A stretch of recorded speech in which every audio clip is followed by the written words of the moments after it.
বাংলাদেশের একটি ঐতিহ্যবাহী ঈদ। এটি বাংলাদেশে মানে একটা নতুন অধ্যায় সৃষ্টি করেছে।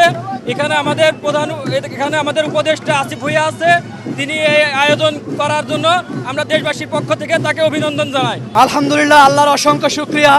দীর্ঘ 17 বছর গণতন্ত্রের সংগ্রাম করার পর আমরা স্বাধীনভাবে একটা ঈদ উদযাপন করতে পেরেছি।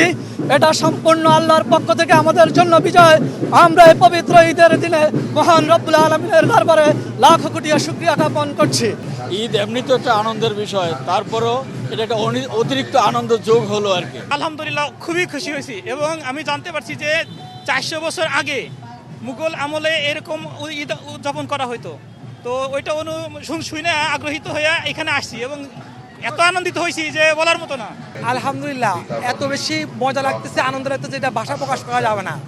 এটা আমি তো কখনো পাইনি, আমার বাপেও পাইনি, আমার দাদা কখনো এরকম দেখে নাই।